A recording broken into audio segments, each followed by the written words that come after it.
great haunts are not bought, great haunts are built. And that comes from the thought process of you have to get creative. I've seen I've seen shows that have huge budgets that there's no heart in it because everything was just purchased and placed and nobody built anything. And I referenced him earlier, but I reference Alan Hops a lot. I like his mentality of nothing arrives finished. Yeah. Even if it's a prop you bought at the show, when it comes to your show, it's not finished because you haven't put it in your scene. And just putting it in a room doesn't necessarily mean you've put it in a scene. And what I mean by that is you can place something in a room and it doesn't necessarily feel like it's supposed to be there until you tie it in with everything else. Welcome to Haunt Topic Radio, the podcast for haunters by haunters.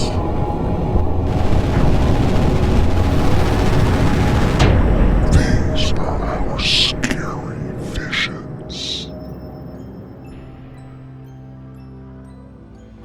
Welcome back, haunters, to another episode of Haunt Topic Radio. Yes, things have been kind of crazy around here. I know we kind of got late on this podcast. We try to put out one a month because that kind of goes with our schedule, with everything else we do in the haunt world. Well, basically, our Scare Badge website has been funky for a while.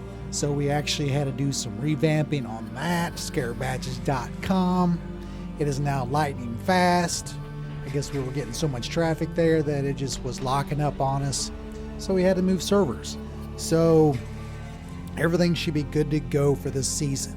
Now, in the process of moving our website, we have some color option photos that aren't quite there for our name badges. Some of our stuff is not listed on the website yet. So please, if you don't see it, contact us or just hang around. We're updating stuff all the time. I'm working on it today. The reason this podcast is late, we're still pushing out our monthly master classes. For this one, for instance, is with Matt Scott. We're talking about cheap builds, cheap scares, things you can do on a budget. It's really good if you saw the presentation because we went through a lot of photos and Matt talked about everything that not everything, but things in the photos and how they were built, so you have kind of a visual aid.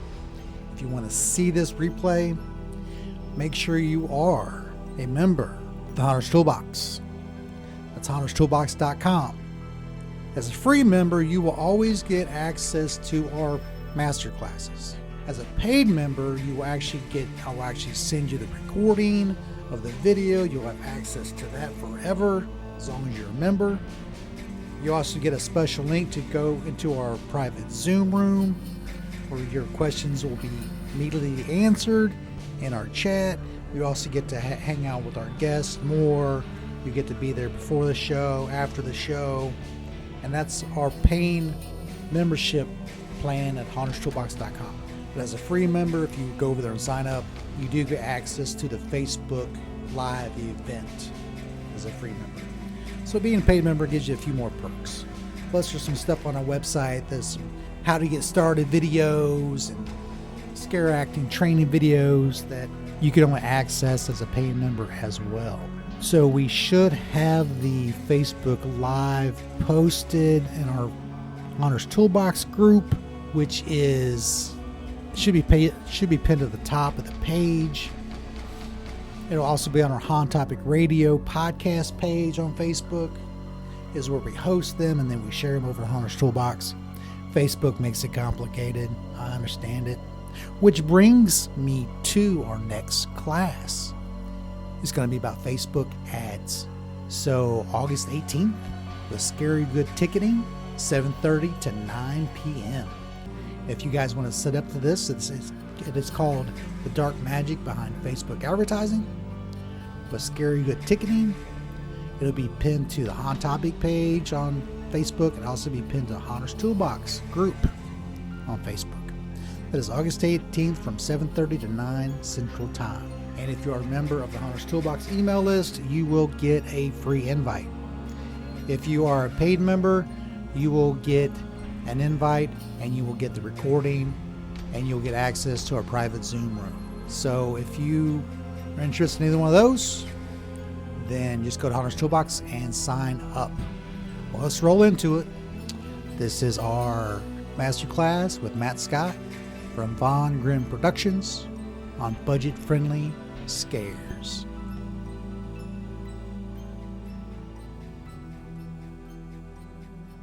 I never would have imagined 20 years ago that I'd still be doing this, but here I am. And this topic is very near and dear to me because I come from the way I like to put it, I'm a hillbilly, and hillbillies don't like to waste anything. So I became a hillbilly haunter, and that's like double hoarding. So Uh-huh. uh, I've always had to figure out how to make things work because usually I didn't have a huge budget, or uh, the budget I did have was allocated elsewhere. We had to, make do with what we had. So it's forced me to learn some creative ways to do things. It's forced me to learn alternative ways to do things. I always like to tell people, like, just because there is one way to do something doesn't mean that that's the only way there is to do it. And also, I'm very curious. I always like to try and figure out how to do things, or how things are formulated. Like I told Kip this one time. I said, dude, I've spent probably almost as long as I've been in the haunt industry trying to figure out how to make my own permablood. Mm. Like, just because, I think everybody has their own recipe, don't they? yeah, it's one of those things. It's like I always liked it, but because I never had the money to spend on it up until recently, I was like, I got to figure out how to do it. And along the way, I came up with some pretty cool alternative formulas that, in some ways, performed better than Permablood. Not to discredit, it's a wonderful product. They do great stuff, but I came up with a formula one time that was more UV resistant and water resistant because it was made with a polyurethane. The problem with that is when you put it on costumes, it becomes very brittle, and when it breaks, it gets very sharp. But it was great for set dress because it never faded. Yeah. Um, I think we tried the clear polyurethane mhm. with some maybe some dye in it to try to make it. what I found that worked really well for that was it's a product called Trans Tint, and it's a translucent oil-based stain tint, and you can get it. I found it when I was working for my brother's guitar shop because we used for making his lacquer colors, Right. and I was like, oh, well, I played around with it one day and it came out perfect and it was awesome. But like I said, it didn't work for costumes, and we found that out the hard way because someone was like, I can't move in this costume now. Yep. But it was really cool for set dress. There's stuff that I put that on 11 years ago that it still looks as good as it did then. And I think it's all what it's all about. I think haunting is like experimenting with a lot of different things because it is art with, a lot of creative brain power stuff, trying to combine things and make Yeah. things. And some of these videos that I'm watching out now, watching on Facebook and Reels, and I'm like, holy crap. Like I Yeah. couldn't even think about doing something like that out of a pool noodle, Right. So it's like crazy. And it's cool because you learn so much from seeing other people do things just like that. Where you're like, oh, I would have never thought to do that, but now I'm totally going to do that from now on out. Yeah. Um, I like the saying of, good artists borrow, great artists steal. Yep.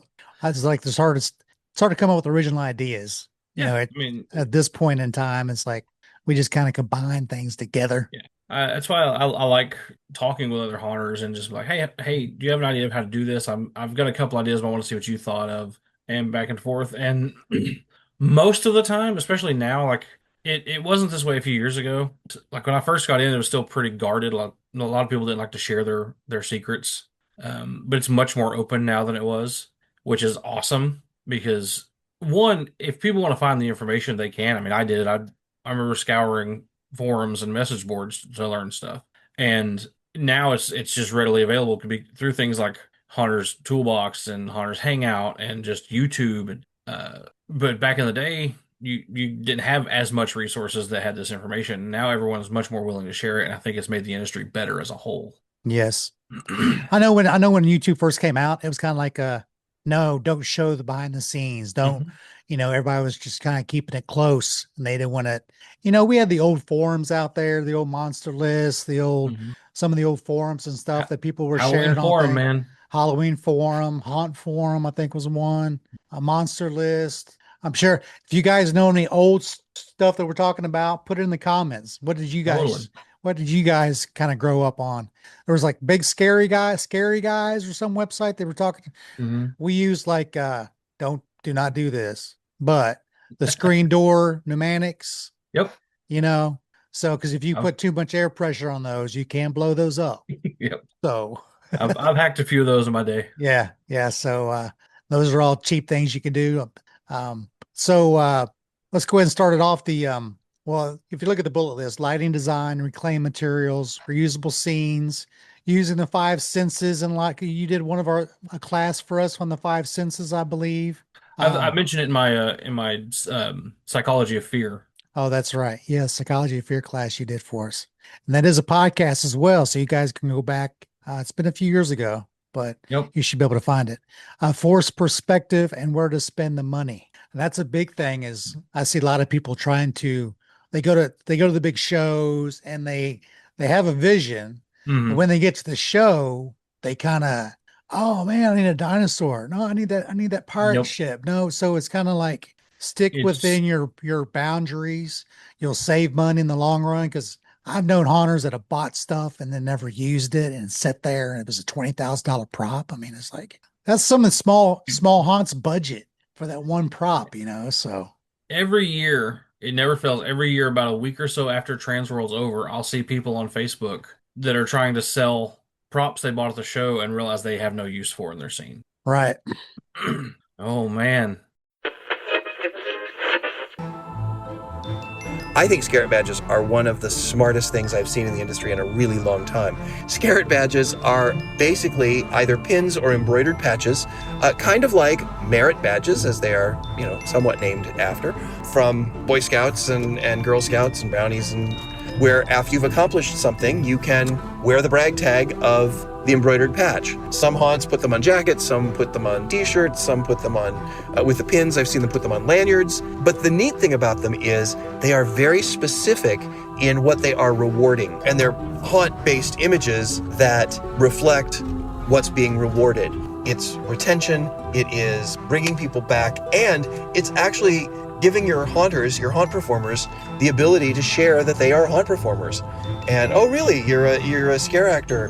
Where do you do that? And then they will insert the name of your haunt right there. So it's also marketing. I've always been a big fan of Scarlet badges. I think they're great. So check them out, scarletbadges.com. No, that is not a paid advertisement. That is just my recommendation. I think it's really cool. ScottSwinson.com. So Love what it. is this? This was one of our scenes at Death Yard Haunted Attraction. It's actually the first haunt I worked for when I moved to Nashville, and we had no budget. I mean, we were scraping together everything we could. But one of the owners, Carol Moore, he has a knack for finding what he likes to call haunt porn, which is just anything that's a real found object that fits into a scene. And this was part of our asylum scene, if I'm not mistaken. And every item in there was something we pulled out of a junk pile, or someone was doing a clear out of their house, or someone passed away. They were getting stuff out of there, and we would go in and we would dress the set. We'd go in, we'd paint everything first, and all those wall panels are they're 4x8 panels, and they were painted with whatever paint we could find cheapest. And then we would come in and distress them. And then after all the distressing was done, we would come in and we would set dress with all the haunt porn.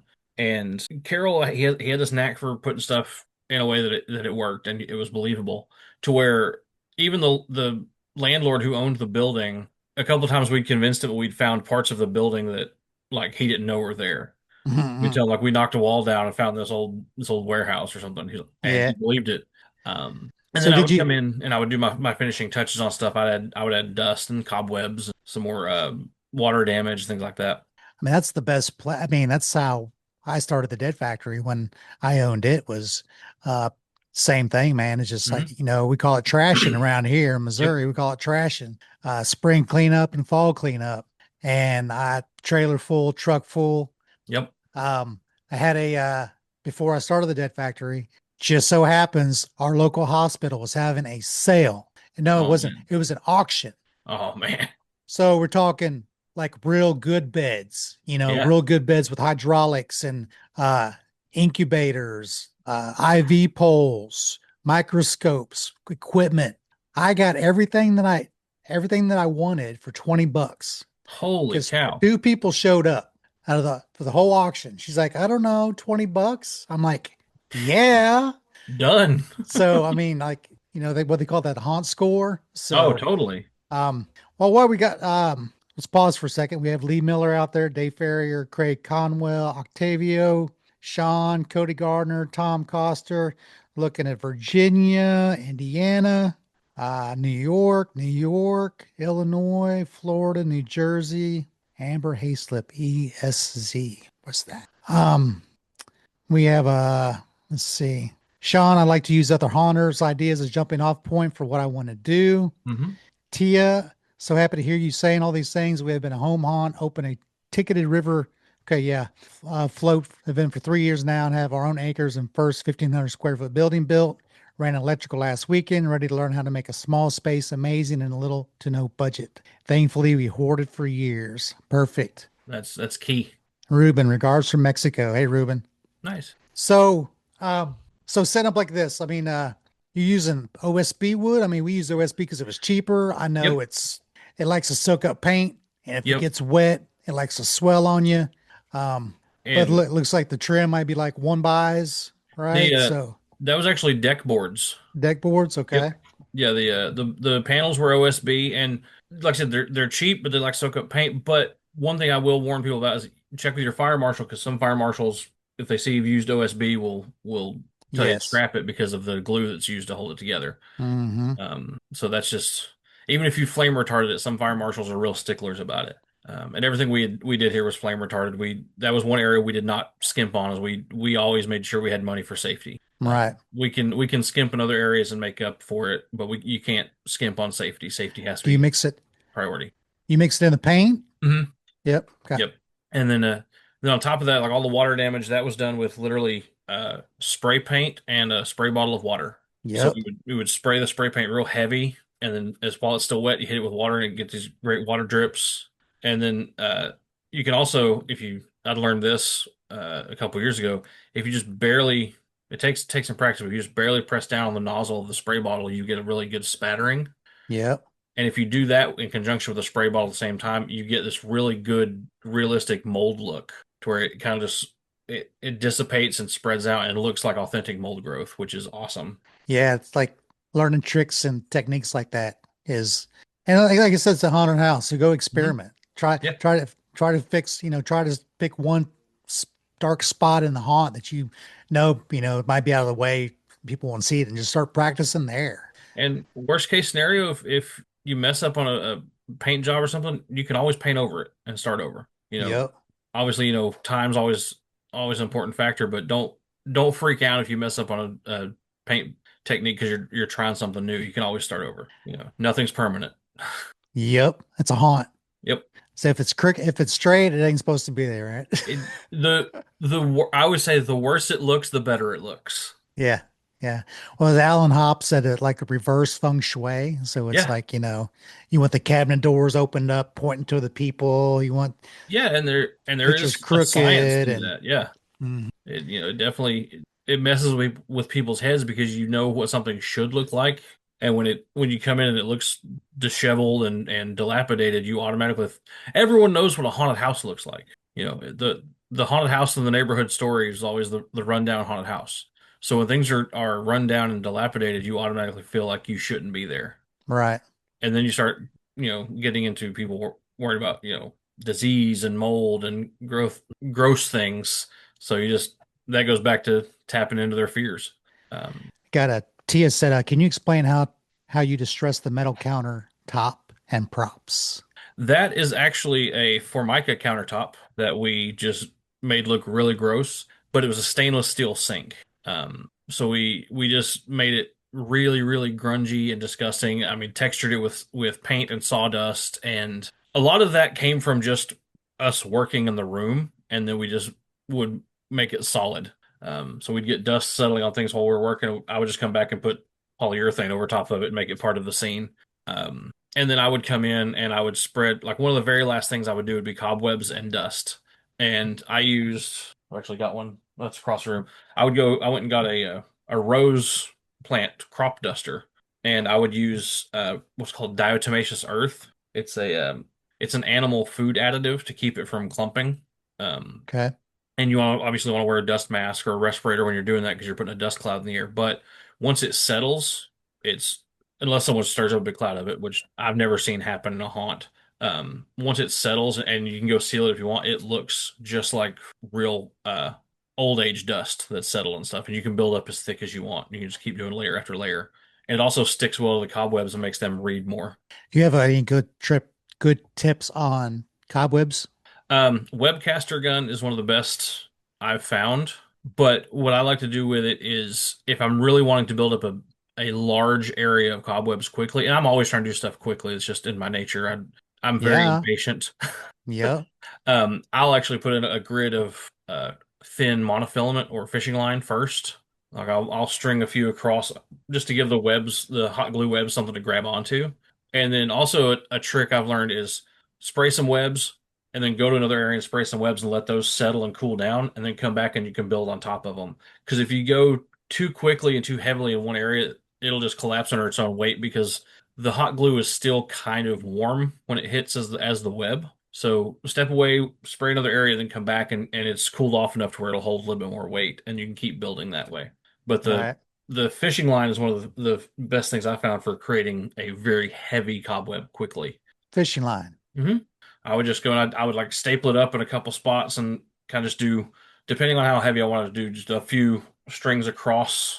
Uh, it was really good for building up on like corpses and entryways, stuff like that, where you really wanted to look like, kind of like how the opening scene of the movie The Mummy, where it was just heavy, heavy cobwebs. Uh-huh. You could do a blanket of cobwebs that way. What do you think about like the beef netting? Do you like that look or? I do and I don't. I like it when it's done well. I've seen it done kind of slapdash a lot of times, and it just doesn't look right. I also don't like just plain bright white beef netting. Hmm.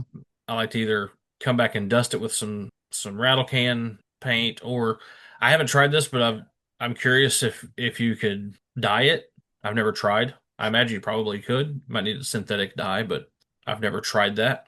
But I think it can be used well as a good base too. Like if you put that down first, and then come back over top of it with the webcaster gun, it can really create a heavy spider web look.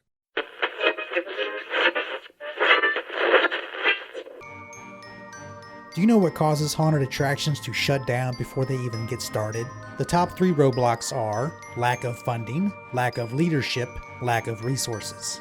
As a member of the Haunters Toolbox, you get instant access to the tools you need to start and grow your own haunted attraction business.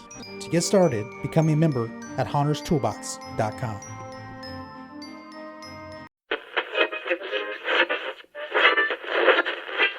Tell us about this. Oh, that hallway. I love that hallway. That was a great scare hallway.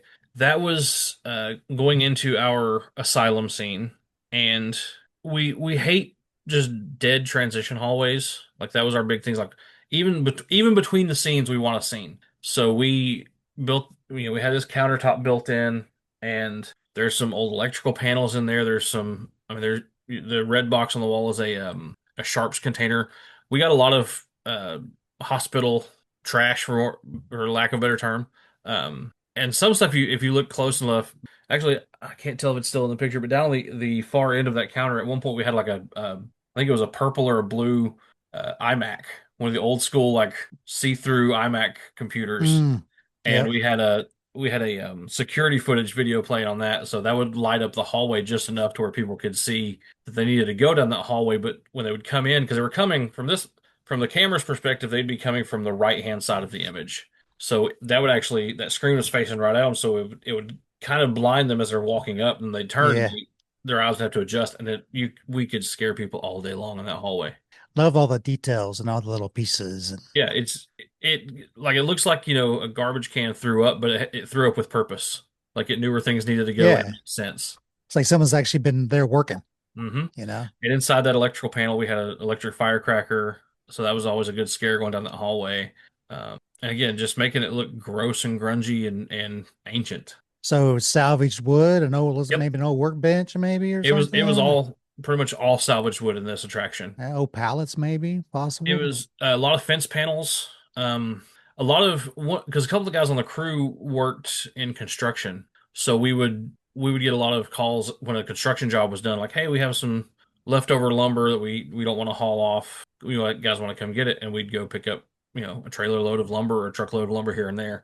A lot of times we found they would have lumber that they used for concrete forms. They would get these big, sometimes 2x6s, 2x12s they would use for forms for pouring concrete. Mm-hmm. And they didn't want to, or they couldn't reuse them because it had concrete all over the edge of it. So they're like, oh, we're just gonna throw it away. So we would go get 2x6s, 2x12s for free by the truckload, which was awesome because that's expensive lumber. I mean, Yeah. all lumber is expensive now, but back then that was the real expensive stuff. Yeah, we'd always go to I don't know what they called it. It was like a scrap pile of lumber, like the lumber yards would have scrap piles, like stuff Like a that's like a coal twisted. a coal cart. Yeah, like where it's Yep. all twisted or Mhm. broken or they couldn't Yeah. sell it. So yeah, we were buying it just by bulk and he would be like Yeah. $60. Sure. I mean, it was like Yeah. probably, $500 worth of lumber there, right? Yep. So Home Depot they have a section in the lumber area that's their coal lumber, and it'll be stuff like that. It's twisted or warped, and they'll yeah, mark it down. Sometimes I've seen stuff marked down to 70%. yeah, And that's another thing is learning both Home Depot and Lowe's what their discount programs and clearance program stuff are. Uh, I've worked at both of them through the years, and back when I was working at Lowe's, these two things always stick out to me. I remember they may have changed it since then because people probably abused it, but we had a discount program for busted bags of mulch and busted bags of concrete. If a hmm bag of concrete had a hole in it, didn't matter the size of the hole, the bag would get marked down 50% right off the bat. right, The mulch, if it had a hole in it, they would do $1 a bag, but you had to buy 5 bags minimum. right. So I Get it may or out of may there. not have seen people going through there and poking holes and stuff to get deals. I'm not condoning No, that, but no.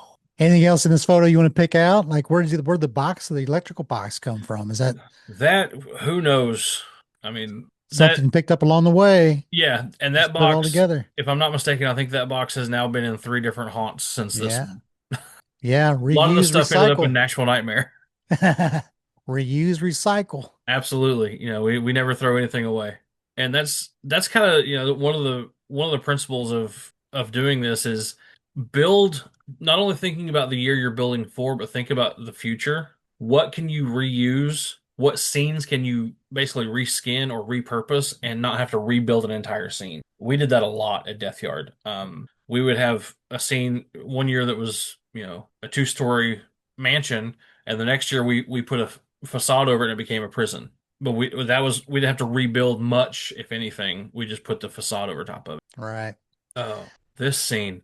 This is part of our industrial undead area, which is all like machine mutant hybrids. So it was a very industrial feel of the entire show. So we made use of a lot of these 55-gallon drums, a lot of sheet metal, a lot of tubing and piping, and anything that looked industrial we would put in this scene. You can see there's oxygen tanks there, stuff that came from hospitals and nursing Got the homes. got the underground drains, the black Yep. pipe Yep. hanging in the Those are actually doorway. those were hanging down kind of like fear flaps. They had to push their way through those. Yeah.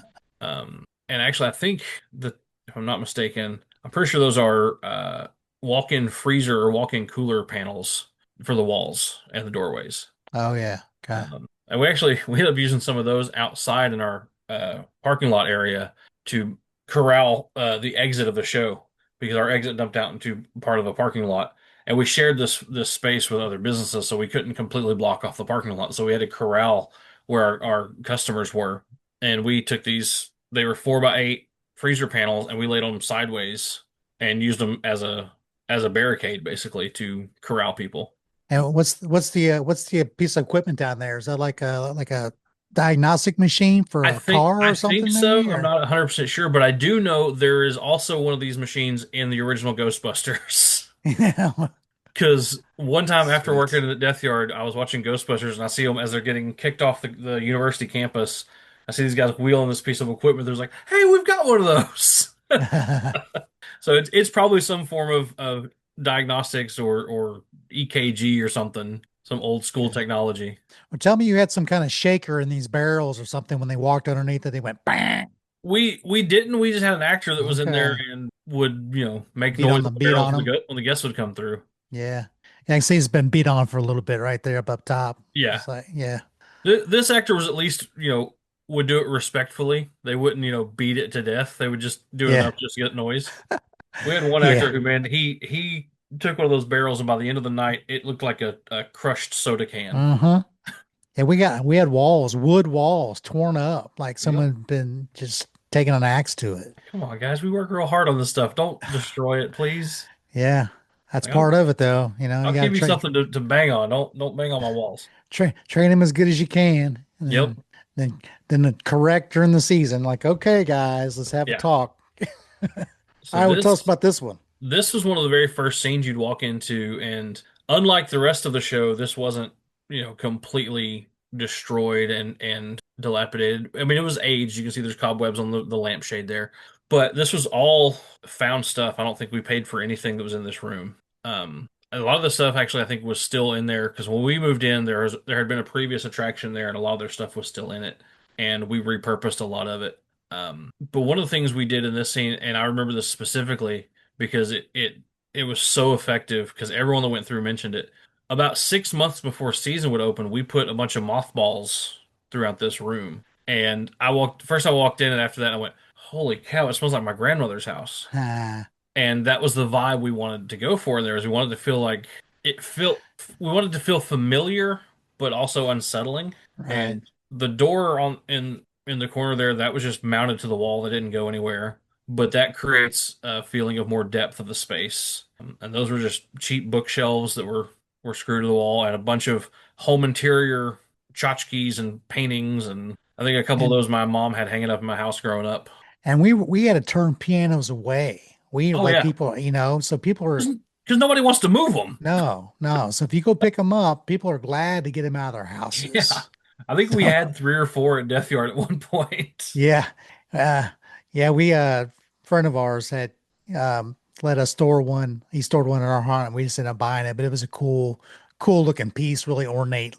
pieces, and it looks pretty good. I still kind of that one kind of looks like the one mom and dad had at their house. Yeah, Oh, that was, kind of a run-of-the-mill plain Jane upright piano, but yeah, like you could, especially in Nashville, you could get those all day long if you felt like moving them. right. But nobody ever wanted to, so they were literally, I've had people like, "I'll pay you to take it. Please just take it." Yeah. Um Imagine we a did have this. piano room. Right. Just all Well, pianos. that's kind of another thing I wanted to mention. Alan Hops says this a lot. He goes, "Don't let trash dictate your show." Oh, yeah. Just because you can get a lot of something doesn't mean you should make, Right. you know, like, oh, I found, I got a deal on 60 doors. I'm gonna have a Well, hall of doors. I've seen wheelchair rooms where Yep. wheelchairs are stacked to the ceiling. I've seen crutch rooms. Yep. Um, what was the other one I saw? Oh, chair room, just a bunch of chairs just stacked on top of each other, just all, I mean, like Like hundreds of it's fine chairs, if that's right? part of your scene, but if that's I the mean, entire theme of the scene, yeah, it was more, I think kind of more like they almost made it like a storage area, like a yeah. storage room, so might have been a dead spot, but And if I'm not mistaken too, I think that couch, I think the center of it was cut out for an because actor pop out. the previous haunt had an actor pop out that we Yeah.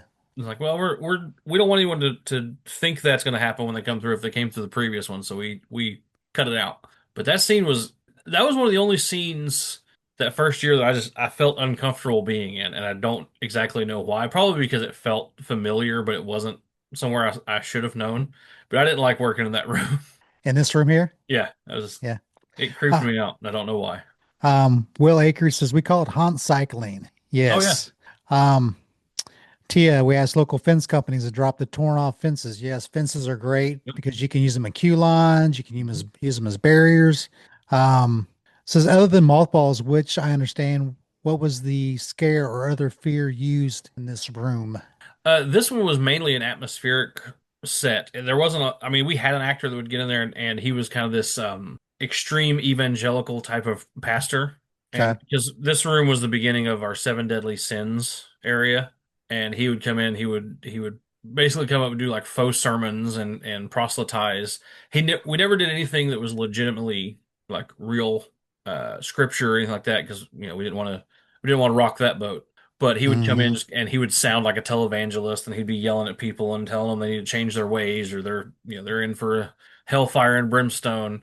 But other than that, that was a very theatrical, atmospheric scene. There wasn't really a pop out necessarily. Like he would get a few pop outs here and there, but it was more of him being the character and really setting the scene because that was literally the first room you'd walk in. See, I'd be like napping on that couch between groups, right? I'd We be like, we did have to, not that give, actor, but some other actors would meander over there. We're like, hey, come on, go. uh-huh. And I always tell my actors, go to the room. If you're going to visit, go to the room behind you, not the Yeah. room in front of you, because then you have to run all the way back to your spot. Yep. So, you rather move forward so you can get back Yeah. to your spot real quick.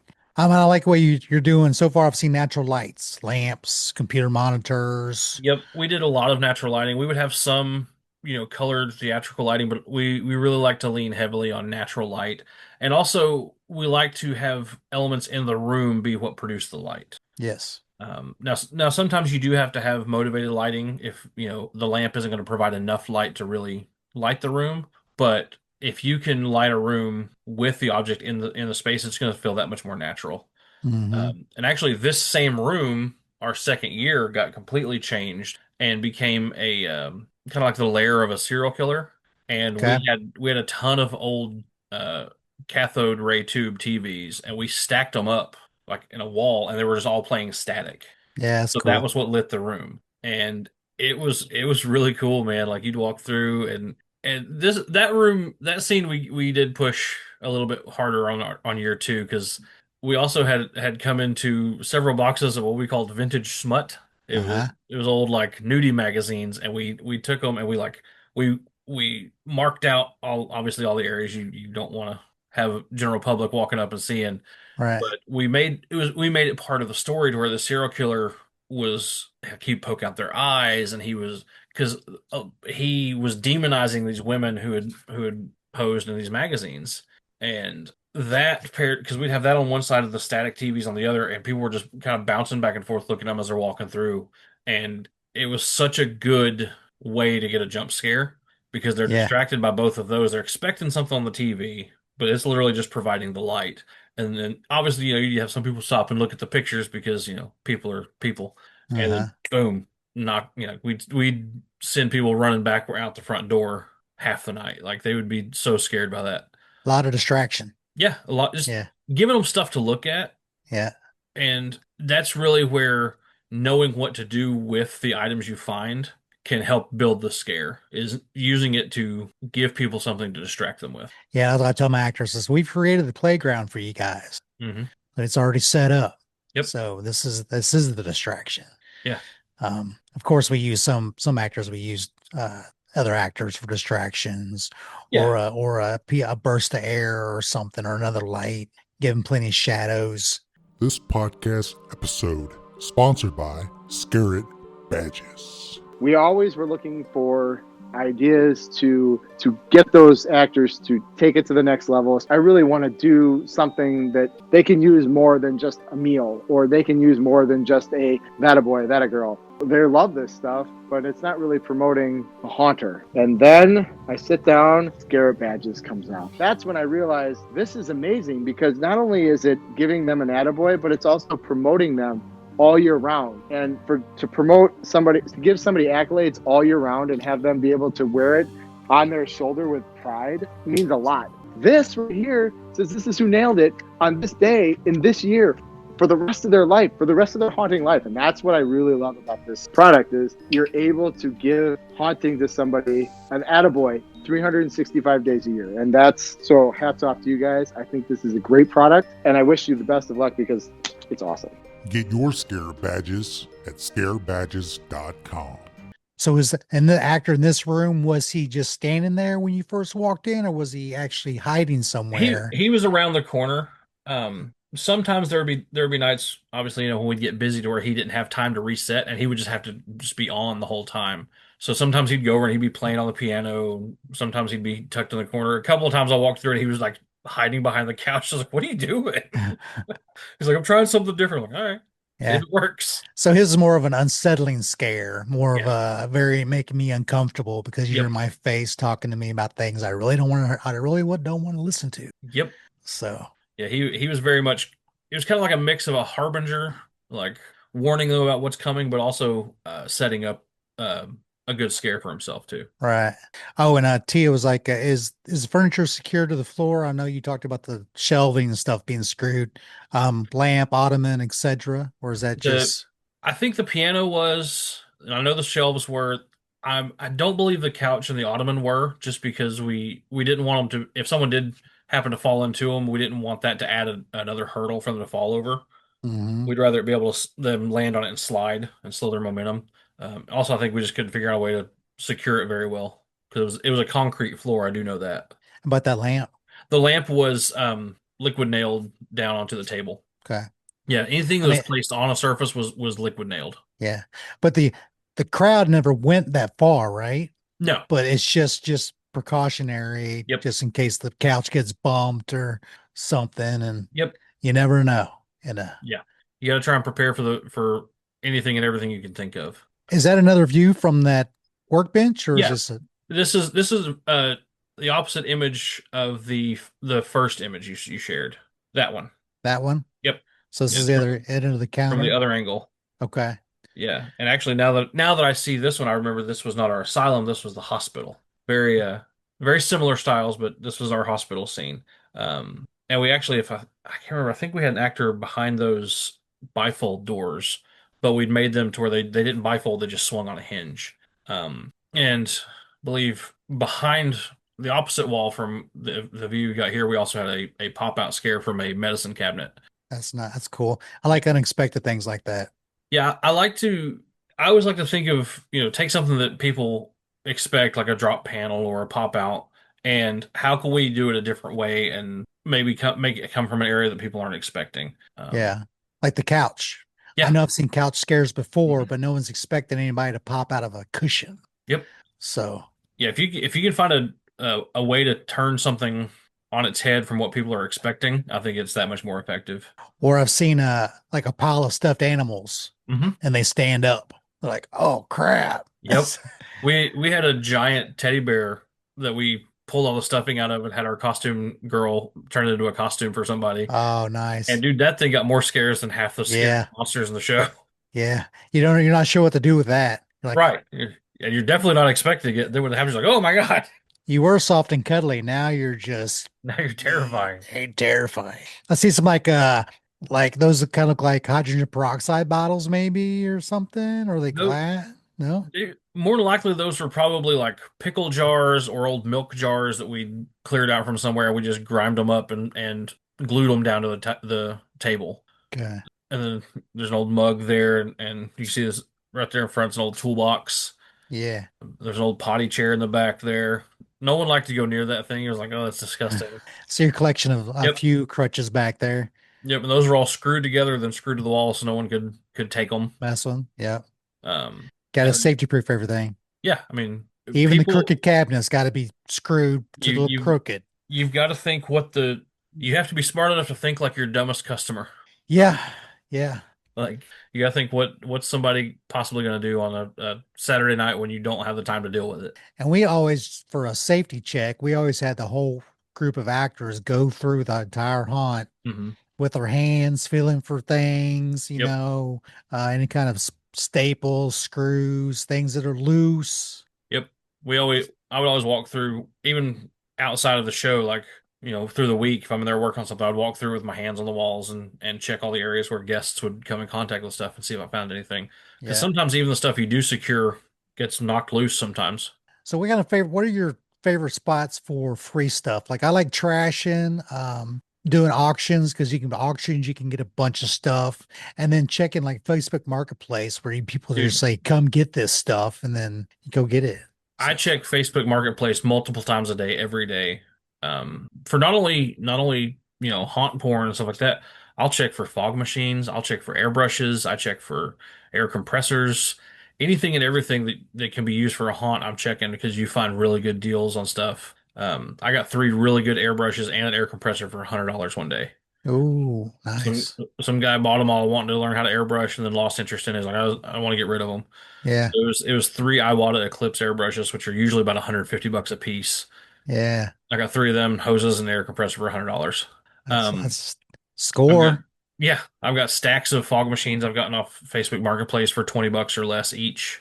A lot of times if you check right after Halloween, you'll have people who'd bought stuff for Halloween party and Yeah. they have no other use for it and they're getting rid of it. So yeah, always check right after season's over because people will be getting rid of stuff that you can use. I've gotten props, I've gotten costumes. It's easy to find costumes because people will be clearing out houses. Like, my great uncle died or my grandpa died, and then I have all these clothes I need to get rid of. Like, I'll come get them. Yeah. I'll use dead people's things all day long. And a good Um, Goodwill or thrift stores is good yeah, for thrift costumes stores are too. great, Find especially that. if you have like if you find non-Goodwill thrift stores, Hmm. you can get really good deals on stuff. Yeah, because Goodwill is kind of inflate. They kind of inflated their They've prices a yeah, lot. they've I they've mean, got they've gotten a little pricey as of late. yeah. Like you do realize these are old used stuff, right? Like, Well, I think they seen everybody that was flipping things, and yeah, they wanted to. Oh well, okay, you're going to flip that for 30. I'm going to mark it for 20. That way you can, you right. know. Yeah, check your thrift stores, check community centers. Uh it's just a good thing in general is just get in contact with your community. Like just anyone and everyone let them know, hey, I'm a hunter, hey, I'm doing this. If you have anything that you need to get rid of, let me know. Post on Facebook, hey, if you need anything hauled off, call me. I used to tell my old work, like, before you throw anything away, come get me. Hmm. Now, granted, that was when I was working at an animatronic shop, so I was like, don't throw that in the trash, I'll take it. I was so I'm a mailman by day, Hmm. and I would cross people's yards. They were throwing stuff out. I was like, "You gonna say you throwing that away? Hmm. Hey, you set it on the side of your house. I swear I'll come back later and pick it up in my Yep. truck." Right? So just Get kind of get some business cards made up. That makes it feel more makes people think you're more legitimate. yeah, Like, give them your business, even if it's your haunt business card, something like that. Like, hey, I'll come back and get this for this. right, Or right, if you don't have a haunt yet, you're just collecting stuff. Get your business cards and, hey, I'm a junk collector. That tends to make people feel more confident that you will come back instead of just some guy going, yeah, I'll come get this later. yeah. Oh, my morgue scene. I loved Morgue this scene. thing. Obviously, that was a real hospital stretcher that Yeah. we got from some hospital in Nashville. But all those morgue doors that was plywood that we put flashing over top of. We Okay. wrapped it and stapled it on the backside. And it's hard to tell in these photos, but the actual morgue door handles I actually cut out of 2x4s. Um, Okay. because the real ones are expensive and the fake ones were almost just as expensive. Uh-huh. So I found the shape and sketched it out and used a jigsaw and sander and spray painted them silver, and no one ever noticed. Yeah. Um, and on that stretcher is an old circular saw that we took the blade out of. And we actually, in addition to taking the blade out, we actually put a plate over the bottom so nothing could get pulled into it. And it would be sitting there on the stretcher, and the groups would walk in the room and see it, and they would get right over close to the stretcher. And the actor would come out and grab it, and like he'd be within inches of them because they're leaning over the stretcher. Yeah. And that was the last scene of the show, and they would take off running. And if you look at the floor, you can see the way the light is on the floor. We shine the light through just a piece of diamond mesh to get kind of we got a free gobo effect that way. And this is an area where obviously we didn't use natural lighting, but we used cool lighting to motivate that you're in a morgue. It's going to be cooler. You're wanting to keep bodies cool. You don't want them getting hot and smelly. But I like to, if I use motivated lighting, if I can use a gobo to help tell a story and break up the light so it doesn't just look like a floodlight. Right. I like to do that. I love shining lights through walls. I love putting lights behind objects to cast shadows because that's stuff you can do that costs you. You're going to put a light in there anyway. You might as well make the light help tell the story, and that costs you no extra money. And what kind of material did you say that was?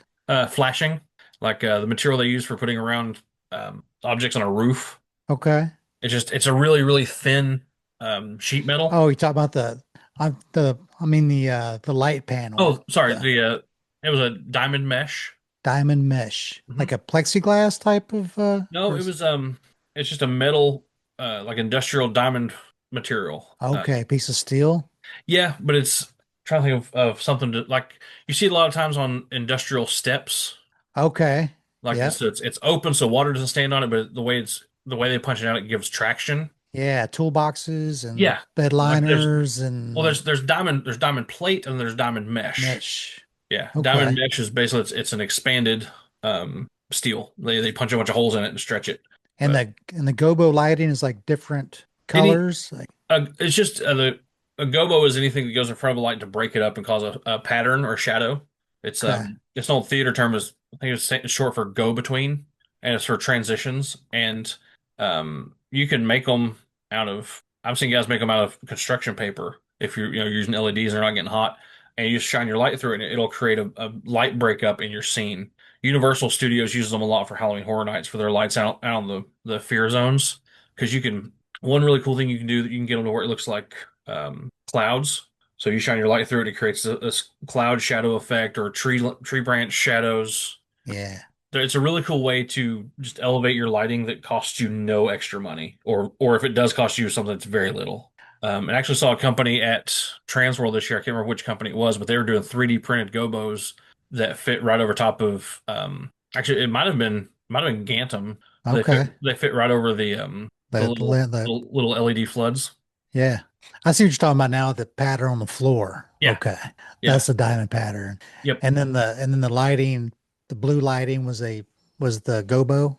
The Yeah, that was the lighting shining through the mesh for the mesh was basically the gobo. okay. The light was just a blue flood. So using different types of lighting, different angles. Hmm. Yeah. Okay. Yeah, if you can do it, light from multiple angles. Don't just light one unless you're using it for the effect. But different angles gives you different bouncing light effects. I've seen people use large cookie sheets for morgue doors. Huh, It's that like industrial yeah, size, those big ones, like, if, if it so works, yeah, it's whatever you can. I've seen people use that's plywood and paint it with chrome. You try that's to, that's what I love about haunting, man. Is there? I mean, other than doing things unsafe, there's no wrong way to do things. yeah. And even if you didn't have an actor and that freaking saw just came on by Yeah. itself, I'd be like, what? So hey, that for some people that might be more effective. Yeah, yeah. Hey, your actor's not there one night. Just Get a, have it on a motion sensor, right? get a supernatural effect that way. Yeah. So what's this? This was also at our hospital scene, and this was an old rundown dummy that we had lying around, and I took it in there and took some of the medical implements we had lying around and just went to town on it. That one instrument in the front, that's a thermometer, and I just had jabbed into his lungs. And up on the wall back there, that's actually a dimmer pack from stage lighting, all the plugs. Okay. That's an old lighting dimmer pack. We got some oxygen tanks screwed to the wall. That arm over top of it is a swing arm desk lamp, Yeah. and we had all these different IV tubes and air hoses and CPAP hoses and anything and everything we could put on this guy to make it look like he'd really just been experimented on. And we had him flayed open and blooded the crap out of him, and that heart was actually just laying there. The actor could pick it up and manipulate it. And the groups actually came in from the doorway that's behind him and would have to walk around him through the scene, which pushed them towards the actor as well. Mm-hmm. What'd And you use for the staining on the machine? Like just a paint, watered down uh, paint, actually, wood stain. wood stain? Okay. Yep, we used a lot of different colors of wood stain, a lot of shellac, just because it gives it a really gross kind of yellowed look. Yeah. But yeah, we use a lot of wood stain, and we'd brush it on and then spritz it with water to make it run, and did on the wall treatment back there behind him as well. And then we would come in and uh, do that throughout the room, and then go do something else, and come back like, all right, do we need to add anything else? That's a big key in doing scenic stuff is knowing when to walk away for a minute because you could really overdo something, Yeah. uh, and then be like, oh crap, I can't come back from this Yeah. Like 8 syringes could have turned into 20 syringes, right? So very easily. it's like we Now, got more. We can stick it. now that's another one of the great perks of not having a huge budget is it's hard to go overboard when you don't have endless. Yeah. Well, they always say when you're low on funds, you get more creative with what you got. So you have to Absolutely. be. I mean, I've seen it. A lot of scariest haunts I've been to have been low budget haunts Oh, dude, because they don't have the budget, so they're pouring every out their heart and soul into this thing and their I always say time. that great haunts are not bought, great haunts are built. Yeah. And that comes from the thought process of you have to get creative. Um, I've seen I've seen shows that have huge budgets that there's no heart in it because everything was just purchased and placed and nobody built anything. Yeah. It's too commercialized. Yeah, I referenced him earlier, but I reference Alan Hops a lot. I like his mentality of nothing arrives finished. Yeah. Even if it's a prop you bought at the show, when it comes to your show, it's not finished because you haven't put it in your scene. And just putting it in a room doesn't necessarily mean you've put it in a scene. And what I mean by that is you can place something in a room and it doesn't necessarily feel like it's supposed to be there until you tie it in with everything else. Yeah. Because I think we've probably all been through haunted attractions that have liked that, that it's, Mhm. yes, like you said, it's got all the it's got all the cool props and all the animatronics but it's not complete. It doesn't have the layers. It doesn't have the finer details that make it look like actually someone's been doing operational Mhm. work on this person. You just lay the body up in there, without the tanks, without the hoses, maybe just some Yeah. grunge. Okay, you're gonna get an effect, but you're not gonna get that. Oh, Right. damn. It doesn't feel like anything was done. It just feels like it's there. Yeah, gotta And tell a story, right? yeah, and I would tell the actor in the scene, like, be doing something to that body when the group walks in. Like, already be active before they come through the curtain. Yeah, So it's almost like they're interrupting what you're doing. working And on the, it. yep, Got a big syringe or something, and yep. the actor's got one sitting there with something inside of it. I always wanted to just have a bucket of water and a sponge sitting there so they just Yeah, sling water around at them. they love that. I know they love Right. getting wet. Especially up close, you douse them. But I was telling you, because one that makes you look real, so instead of them walking in, you go, oh, oh, oh, and you start doing something.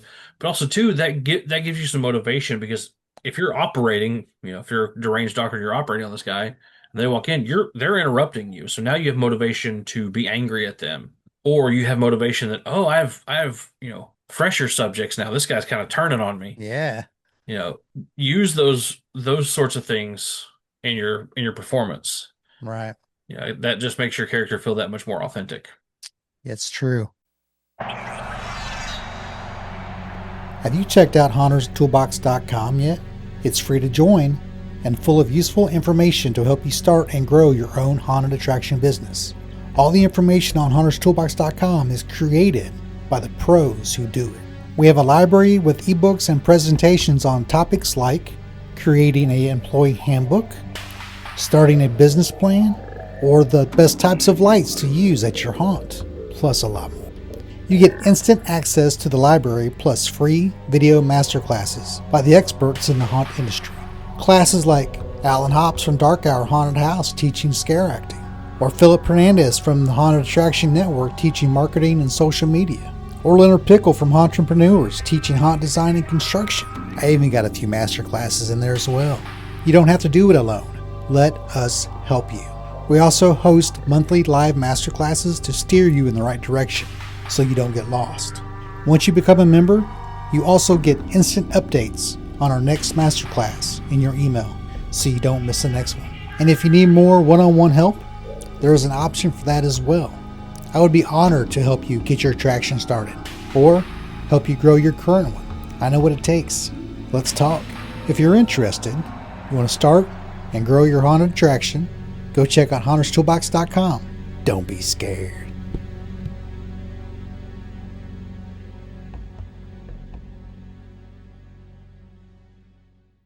Stop for some questions. Tia, another cheap cheat when the lighting goes on sale at Walmart, Home Depot, Lowe's. After season, you could take out the gobos and have solid color spotlight instead of the silly scene it was Yep. showing. Um, Sorry to keep asking these questions in these rooms on a budget. What is the ceiling in most? Do you cover or open? I'm curious about light and sound transfer from room to room. Um, it really depended. Some scenes had semi-solid roofs or ceilings in it, and what I mean by semi-solid was we'd have plywood up, but we'd have big sections cut out of it. Maybe either make it look distressed or something like that. And then sometimes we would just do camo netting, just because honestly sometimes we ran out of time. Just throw some camo net up. But sometimes that would sell the effect we were going for. We wanted to look kind of like a wood overgrowth. But it really just depended on the scene. And we weren't terribly concerned about sound bleed over because most of our areas were kind of the same ambient soundtrack anyway. So because you'd come into this where this area was, you had an asylum and a hospital all together. So if you had some bleed over from the asylum into the hospital, it didn't destroy the scene. But now if we had a Victorian manor on the other side of the haunt and you got bleed over from the hospital, that could make it feel weird. But you just have to be aware of what scenes were around it and try to tie things not necessarily the exact same theme, but similar notes, if that makes sense. You Yeah, know, and always if and you've got, speaker placement is a yeah, big thing too. How you yeah. where you shoot your speakers high or low, point them to the ground. hmm Um, Most of our stuff was overhead pointed down into the room, yeah, so it didn't broadcast out very far. yep. And we always use double-sided wall panels, 2x4, so it's really thick and hmm double-sided on each side. So you can even insulate the inside of those Yeah, things if you wanted to. yeah. And then what you do is you insulate those panels and you put a morgue scene inside of there, make it even colder. That's right. Turn the air on. Put a little Put your portable air little conditioner. put your little mobile AC unit in there. Yeah, make it cold. Tell the And actor to bundle up. I've I've always wanted to do stuff like that to like tie into temperature control in scenes, but it's Yeah. really hard to do. Yeah, Missouri, it's like some nights are 30 degrees anyway, so it's like, Yeah. the whole damn hot cold. So, oh, what's this one? This was kind of a reception area for the hospital. And I loved this desk because it just looked so cool. That was an old school overhead projector, and there's an old CB radio microphone there, and I cobwebbed the bejesus out of this desk. Um, Is that a well, spray cat, the webcaster? oh yeah, Yeah, okay. this was heavy webcast days. Looks good. And then a stack of different medical equipment. Couldn't tell you what any of it did. But that big red container back there was a legitimate old like hazmat removal container. Okay. So we're like, well, we're gonna clean this real well before we put it in here. Yeah. But we're gonna leave all the hazmat labels on it. And the groups would you could see part of the walls broken out to the left hand side of the screen there. So they would come in and we'd come in with joint compound and mortar and made it look like the stone like it was a stone wall, but it was all plywood walls.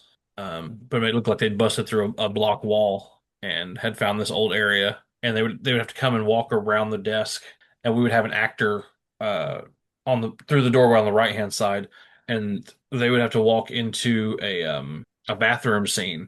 So we had a, a commode on the floor and a urinal on the wall, and the urinal had a water spritz effect that we'd attached to it, which we'd made, poor man's process away doing that of just an airline run through a 5 gallon bucket of water. Like Uh-huh. we had it on a manual control, so there was no like sensor. It was just actor controlled. We had an actor.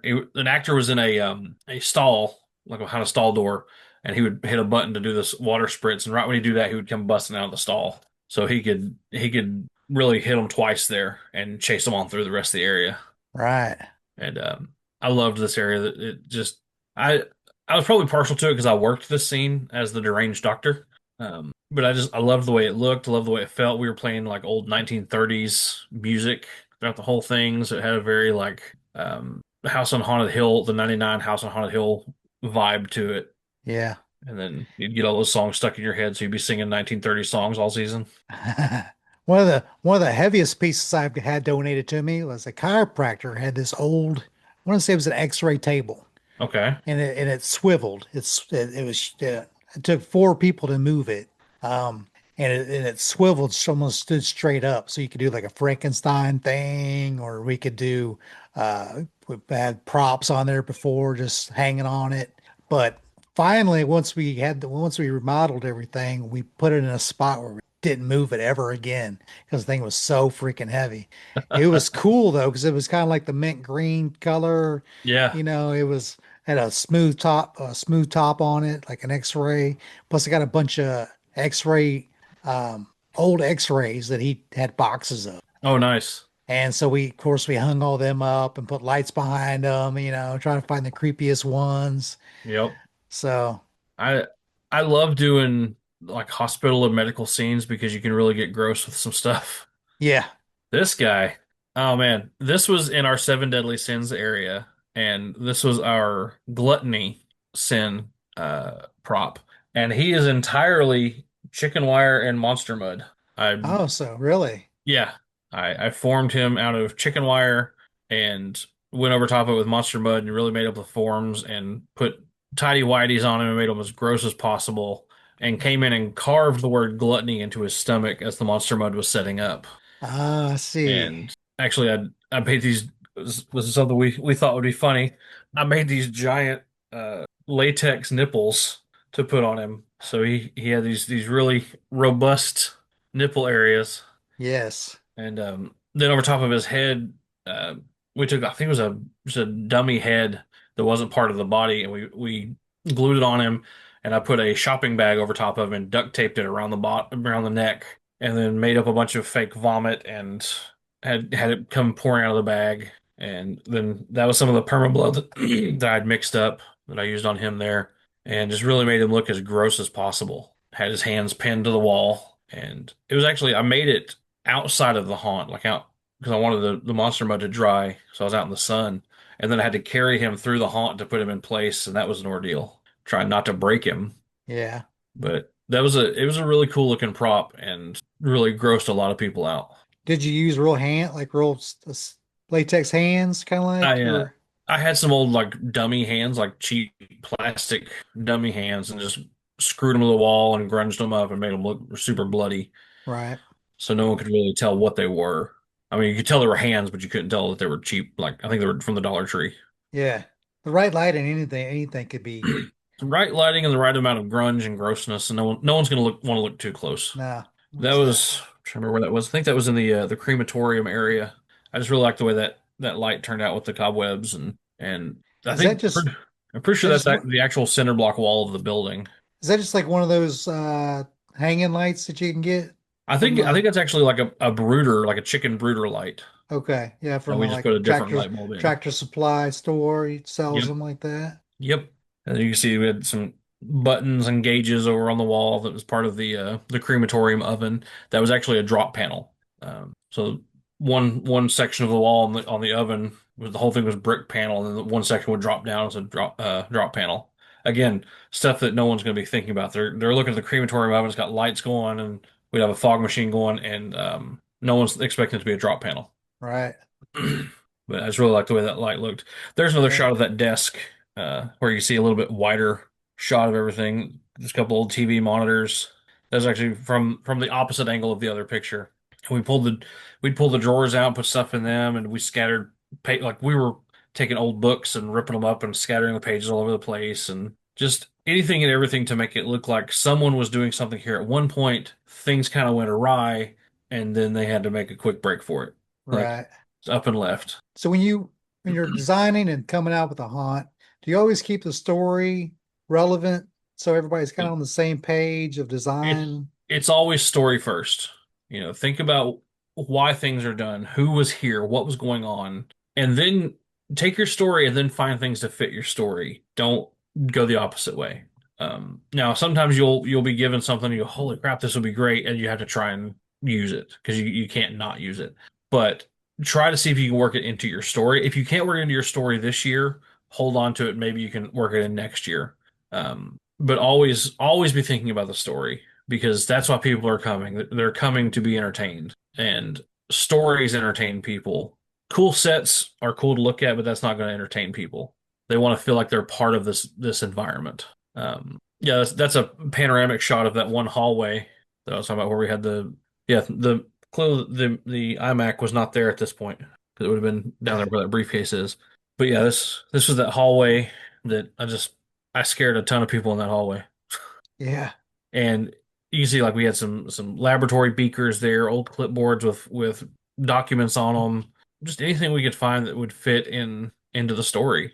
And Yeah. So start collecting stuff now. yeah, always. We would If if your significant other says, why are you collecting that stuff? Just say, hey, this is my garage. And no. if if they say you're distant and quiet, just lock the door and go in the garage and work on your projects. That's right. Leave me alone. It's my Halloween garage. That's me many moons ago and several pounds ago. This is another thing we did. We found out this year that year that Dapper Cadaver would sell what they called budget bodies, and it was castings of their bodies that were just the casting. The flashing hadn't been trimmed off it, which is all the excess material that comes squeezed out of the mold. They weren't painted. They didn't have any hair, nothing. But you could get them for a fraction of the cost of a finished prop. And if you have someone who knows how to finish props, that's a good way to go. Because you can get them. If you don't have someone that knows how to finish props, you can learn how to finish props. It's not hard. It's a lot of fun. So we took her. It's called the Budget Jessica, and it's just a foam body. I trimmed all the excess material off of her. I painted her, put a wig on her. I put some eyeballs in her, and we put her in a scene. And this just happened to be this was a shot through the window into my makeup room, and I looked up and someone was taking a picture, so I just decided to ham it up and act like I was stabbing a screwdriver into her neck. And on So the sorry, go ahead. do they still sell bodies like that? I believe so. If they don't, I'm sure somebody else does. Okay. Check with your vendors. Go on these vendor websites to look up. A lot of times they'll have either clearance sections or budget friendly sections. If you don't see something, shoot them an email. Ask them. Also, a good thing to ask is, hey, do you ever have stuff that doesn't, do you have failed castings that, maybe one part of the arm didn't fully fill up? Would you be willing to sell that? A lot of times, if, they'd rather sell it for something than sit on it for nothing. And actually, as I say, on that mannequin torso on the table, and you see some of them lined up on the bottom there, I was making sock masks for the show, and that was always a good way to recycle old, like maybe prosthetics that got ripped or some, might have a hard edge that you can't blend off into makeup anymore. You glue them onto either a spray sock or some nylon pantyhose, and then you can paint them up as a mask, and they're lightweight. They have really high detail. You can get some movement out of them, so it's kind of like getting a really high detailed makeup in a split second, just putting a mask on. I've always wanted to create one. I've never have, because I've gone through classes that have taught me how to do it. Yeah. Um, do they hold up? Do they wear well? I mean, like any mask, it depends on how well the actor takes care of them. They can tear them up just as easily as they can anything else. Yeah. But I have some sock masks that I've had since I was working at Ripley's, which was now 14 years ago. So it really just depends on how well you take care of them. And the good thing about them, if something does happen, they're easy to fix. Right. They're a great way to get highly detailed looking characters without a lot of extra time and money. And you figure the actors would want to wear them because they're They're lighter, they're they're much breathable. lighter. And at the end of the night, they can take the mask off and go home. They don't have to take all the makeup off, or they don't have to sit through makeup at the beginning of the night. Of course, it never fails. Some actors say they'll wear masks at the beginning of the season, and then halfway through, like, I don't want to wear a mask anymore. I want makeup. Like, well, I don't have time to put you in makeup. Yeah. And Well, that's it. that was the last one. So I didn't have any. I was going to get some pictures of your mask, but I didn't. Tell us a little bit about Von Grimm. What kind of masks do you Yeah. make at Von I Grimm? uh I make I make sock masks like the ones we are talking about, but I specialize in latex and burlap scarecrow style masks that are comfortable for actors to wear and durable for haunt owners. So you're not having to replace stuff each season. I also have sculpted masks, like sculpted half masks. Some have movable jaws, some are just one piece, but they're all different styles, and I'm always coming up with new stuff. Yeah, there's got some of my kids and everything on there. Yeah, it's on Facebook. It's a glimpse into my life. I Um, was trying to find some. yeah, there's some silicone repair stuff I do. I think I've got some more masks down towards the bottom. There's my Zeke the plumber. That one? Yep, for all my '90s kids. Nice. And then there's some of my half masks. There's a couple sock masks right there yeah, that's a sock mask I made. A guy wanted a frozen undead Viking. So I worked with him and came up with this design for him. It looks good. Thanks, man. It's a sock mask. And you can see that one's on nylon pantyhose. It's a size Q, the biggest size you can get for nylon pantyhose. Size Q. Size Okay. Q, and use the Noted. waistband for the neck. So it kind of hangs down. So it's kind of Yep. And then you cut the legs off of it and glue that smooth, see another angle of that. Yeah. Okay. and that And one I think it's no, look flesh at it, I think color. yeah. And that one I Okay. had a separate jaw piece. It was like a latex jaw off one of my other masks. So that's another thing I do is I'll cut if I cut something off this one, I'll save it and use it later on. Yeah, I don't throw anything away. I use it all. That's one of my favorite designs. I call that one Scully. So I was trying to get a clear picture. Good luck. That was a cheap cell phone photo. There's a better one. Yeah. Yeah. And that one's kind of a hybrid between my latex masks and my burlap masks because I sculpted that skull mask and um, I did one. The first one I did, it was actually a foam latex prosthetic I had laying around and I glued it on. And I was like, oh, that's really cool. But then I ran out of those. But I'd sculpted that skull mask and I was like, oh, I can just use that. And that's been one of my most popular designs. And it's like an open mouth design. Is that Yes, right? it's got a big opening.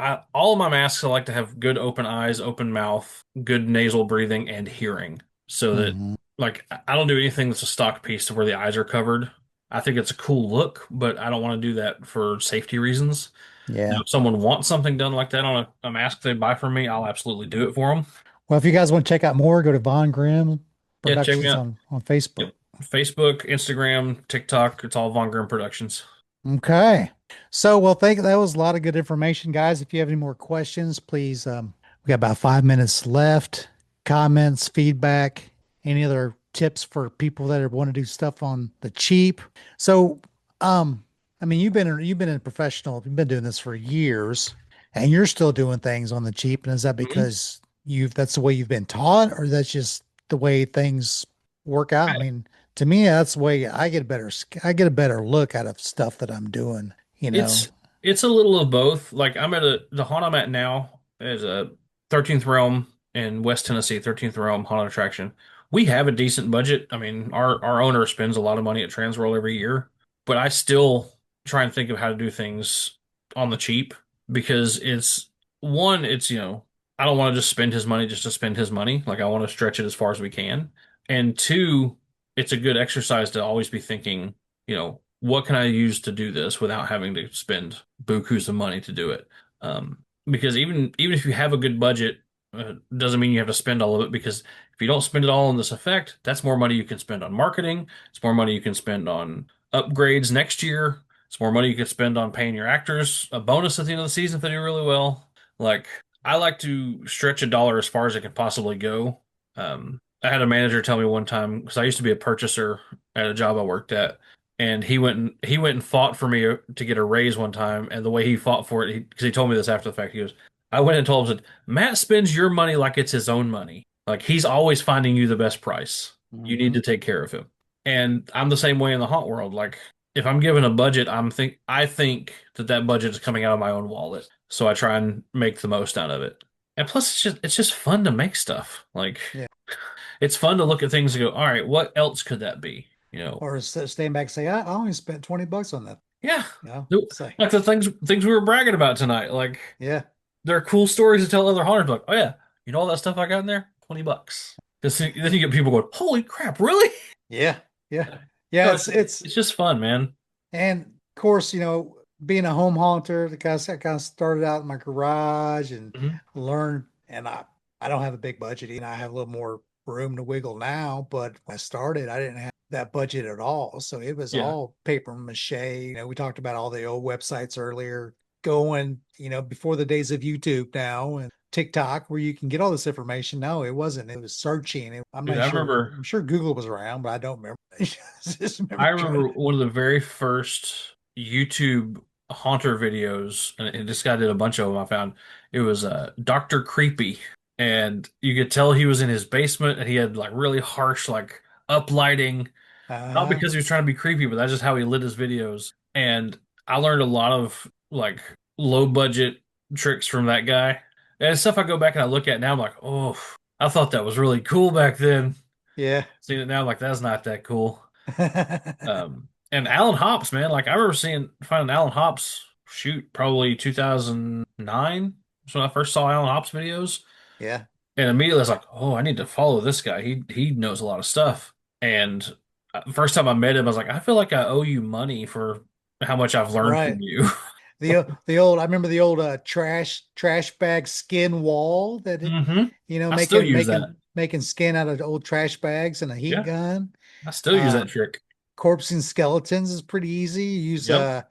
I use take a skeleton and take I use a thin painter's plastic because Hmm. it melts better Yep. and just wrap your skeleton in it. Of course, be in proper ventilation.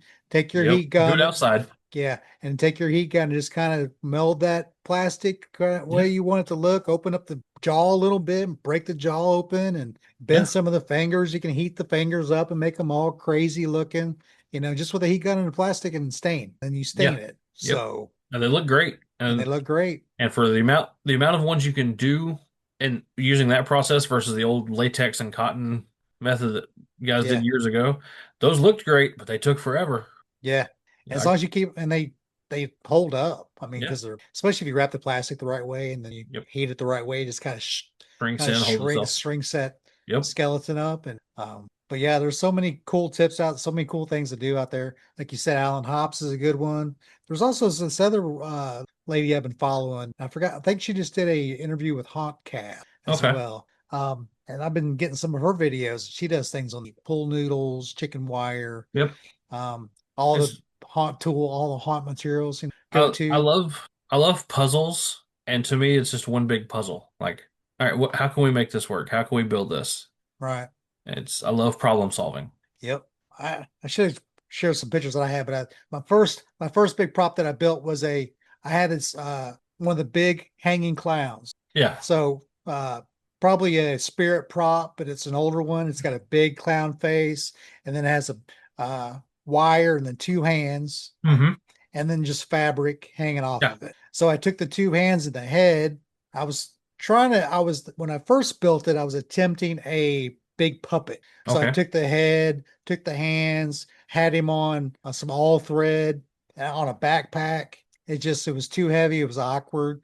So we Yeah. turned it into a hanging puppet. So it's hanging from the warehouse, and then an actor would get behind it and move the arms, and the head was kind of like right above your head, and Yeah. then you could see out of the fabric. And I think I spent like $100 on on the prop, and then I created a prop that they just now see. It was Dead Factory now. I think maybe last year they actually took it out of commission. It's still a prop that's Yeah. hanging when you first go. You have to walk underneath it to go into the clown area. But I mean, we did so much work to that thing. The backpack broke, and we became what was it? The actor didn't strap it on. It was just hanging, and he would just hurry up, get up in there, and move Yeah. it, and then come back, and it would just hang there. But The very first haunt I ever worked at, he was doing some really cool stuff that was all actor driven. Like he had actor controlled corpsepults that he'd built out of wood that they'd grab the lever behind the wall and pull it and it would shoot out. We had one ah, that was we call him the Mantis Man. He was in a casket, there's his corpse there, and it was all PVC frame, and you'd pull the handle on the back and the arm would shoot out. yeah, And he had this one, and I remember asking, like, do you have like motor and stuff back there? He goes, no, because all that stuff breaks. It's yeah, all actor controlled. He had a dresser that he took the back off of and put screwed 2x4s and handles to the drawers, and actor could manipulate the dresser drawers from behind the scenes. So people would walk in the scene, and the drawers would start sliding open, and it was really cool. Yeah. I think you might have froze on me, Brian. There you are. can you hear me? Yep, Yeah, I don't know what happened. You froze up, and then I lost it. And I yep. don't know what happened. Telling a story, But and then I noticed you stopped reacting. I was like, uh-oh. yeah, must have been Zoom. Say you've been on there 2 hours. Get off. Right. Well, I want to thank everybody for your questions, and your comments. Crickets. Yeah. Time for beer. He's gone. Time for beer. Yeah. So Always. take some of these ideas you learned tonight and try them out. I know a lot of you guys probably do things on the cheap anyway. As that seems like you talk to haunters and most of them are like that. But there are people that, to me, it's become when you first start out, you have more time than money. And then your haunt gets bigger, you have less time and more money. And that's when you start buying the silicone props and the kits. And you're just like, no, just $1,000. I want $500. It just, in your head, it becomes more of a number thing. You're like, well, we could do that, but it's going to take us 15 hours to put that together. Let's just spend money on it and call it done. But I like to kind of be in between where you're still building a lot of things yourself, and I some of would, that stuff that you can't, like the realistic stuff, you kind of want that oh, who I'm thinking of, the silicone bodies, Ghost Ride. Ghost Ride. I really want that Ghost Ride autopsy body right there when they first walk in. I want the veins and everything just perfect. But if you're not, to me, I've seen so many people buy the $2,000 or $3,000 props like that, but they're not highlighted like they should be. It's something like that. If that's your budget, you want the autopsy lights on it. You want people to walk around the whole thing so they completely see the whole thing because that's a big piece. Yeah. So you You're want to making the show it most out of it. off, right? So, but majority of stuff you can be built on a budget. Yeah. And if I give you a piece of advice, if you get to a point where you have more money than you have time, find you some young kid who wants to learn how to do this stuff and give him the money to start making the fun stuff. Yeah. And you'd be surprised how far they'll stretch it because they're just excited to have money and wanting to do stuff. Right. So take a chance on some of those younger haunters and give them that opportunity because someone did that for me, and I will be thrilled to be able to do that for somebody one day. Or create like a make and take at the haunt where Yeah, everybody's molding skulls, or we're painting bones, or we're corpsing skeletons. Make it a learning experience for everybody. because you never know. You do something like that, and you find somebody in your crew that has a skill you had no idea they could even do. Wow, That happens all the elevates your time. show. Yeah. Yeah. We had a fire juggler that was out there. I didn't know he was uh the girl came in to act, and it was a boyfriend. And then the boyfriend wanted to act, and then he acted for a few nights, and he's like, "Hey, by the way, I have these they're whatever that you light them on fire, Hmm. and they're attached to a rope, you juggle them Oh, around." fire dart. Yeah, he's like, "I can do that." They gave your own insurance? Yeah. All right, let's go. There you Do go. it. But well, thanks again, man. Absolutely. We're gonna next time. I'm sure we'll have you back on again for something. Anytime, man. I'm All happy to right. come on. And once again, this will be on the Haunt Topic Radio page, Haunt Topic Radio on Facebook. Shared it. I'll share it in Haunter's Toolbox. I tried sharing it earlier, but so if you're a member of Haunter's Toolbox group, I'll put it in there, pin it to the top. Matt, where can they find you and get a hold of you? You can either find me on Facebook at Matt Scott or facebook.com/Von Productions. And please don't hesitate to shoot me a message. I love chatting with haunters. I love talking haunt. I mean, Brian can attest. I'll talk about haunts till the sun comes up. So if you have any And we've actually questions, done or that almost. yeah, Pretty close. uh, if you have any questions about anything or just want to talk shop, shoot me a message. I'll be more than happy to talk to you. All right. Go check out Von Grimm. Go build something. Go make stuff, to quote Alan Hops. That's right. Go make stuff. Thanks, Alan. All right. I'm signing off. All right, man. Me too. All right. Y'all have a good evening. Bye. Bye. This podcast episode sponsored by Scarlet Badges. Get your Scarlet Badges at scarebadges.com. Also sponsored by Haunter's Toolbox. Take your haunt to the next level at haunterstoolbox.com. Thank you for listening to Haunt Topic Radio. Please leave a comment wherever you found this podcast. Each comment you leave will help spread the word to other haunters around the world. See you next time.